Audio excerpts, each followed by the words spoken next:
Hey, good morning. It's Saturday now, 11:30 Eastern time. I'm in the Eastern time zone right now. I wanted to make a quick follow-up point to just talk real quick about the consequence of one consequence in particular of holding the position that there was a kind of fall from a primordial androgyne state, and after that. I think I'll end the video there and start a new one to talk about, what was it going to be? It was going to be on, it was going to be on evil, because I have actually rethought a few things with respect, since I did my Theology video way back, shortly after I left Christianity. I've had some new insights on things that I've gleaned from non-dualism and from the esoteric realm, and it makes a lot more sense to me now, and that's the position I'll be taking. So I'll take that up in the next video, and then I want to address in another video after that, which I'll probably be able to get to all of them today. I want to address an issue that someone asked me about when they commented under one of these videos in this current series, where they asked me about this planet. What do I think about this planet?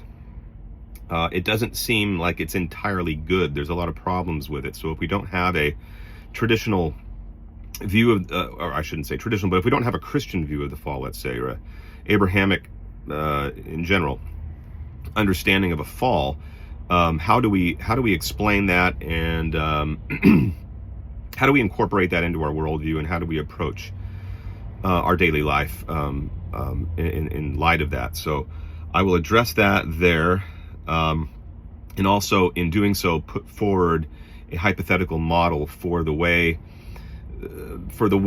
the cosmos is structured, and the way various we talk about different planes, different dimensions of reality, how they work. I want to give some thoughts on that. Again, a lot of that will be more speculative and hypothetical, but I think it's important to go through that exercise. I've considered some other models, and they don't make as much sense to me, but there could be a model out there that makes more sense. And if anybody would like to speculate on that, or maybe point out where they think there might be a weakness in my thinking, I would very much welcome that. I welcome correction, and I welcome ingenuity of thought, so don't worry about putting anything out there for me to consider. All right, with that said, I just want to quickly point out that, I brushed by it in the last video, but I want to make it more explicit, that when you take the position that sexuality, or I should say sex, the act of sex, is the result of some kind of fallen state, I think you're doing harm, a lot of damage to the human psyche, because it's unnatural. It's not according to nature. Nature tells us that sex is a very natural and normal thing, and when the religions come along and say that, send mixed signals about it, like Christianity, for example, will say, they'll cite or quote a passage in Hebrews in the New Testament saying, oh, the marriage bed is pure and undefiled, blah blah blah, and then at the same time they're telling us that essentially we simply tolerate sex because it's actually a product of the fall, and it's therefore sinful in some sense. And so there's this attitude that sex is somewhat impure and less than ideal, and that the monastic, for example, we hold him up to this great standard of holiness because he does not engage in that sort of activity.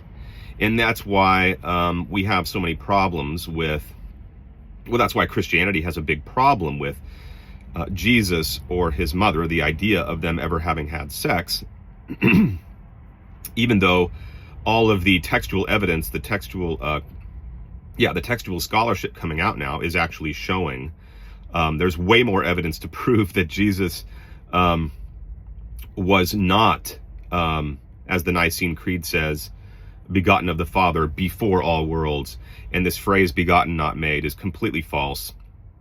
When you look at the early manuscripts and evidence for their being changed and how and when it happened and why, you start to notice that the manuscripts in the baptism texts originally stated, "This is my beloved Son," at his baptism, "This is my beloved Son," not "in whom I am well pleased," as our current Greek New Testaments read, but rather, "This day have I begotten thee," which is more correct because it's a direct quote from Psalm 2. And Psalm 2 is actually still in our own Bibles directly quoted, "This day have I begotten thee," in Acts 13:33 and also in Hebrews 5:5. But we also see it in, even though the early manuscript traditions don't represent what scholars believe to have been the earliest usage in the baptism texts of Matthew, Mark, and Luke.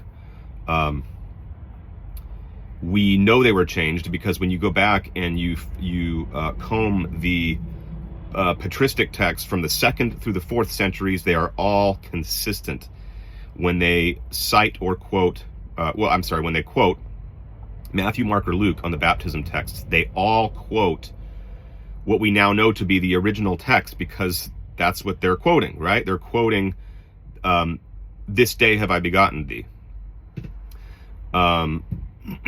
which is the adoptionist view.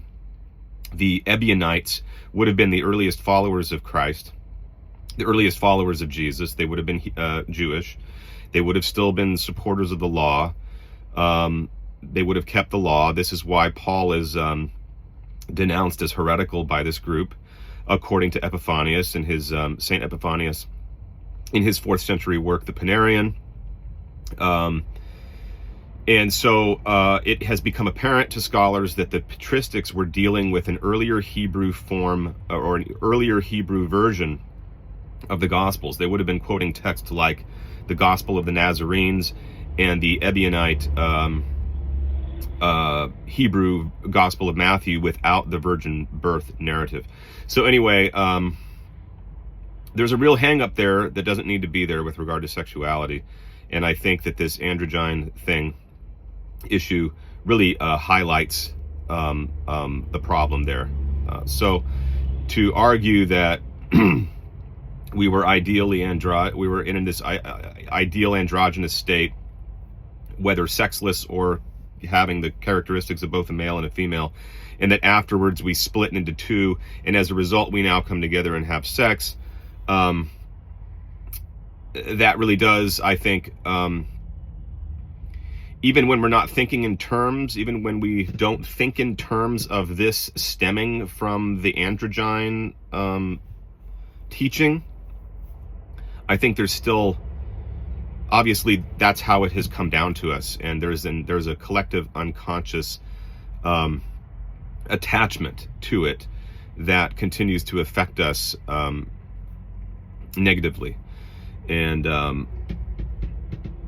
it becomes sort of second nature to assume it because we've incorporated it into our basic doctrines, such as the virgin birth and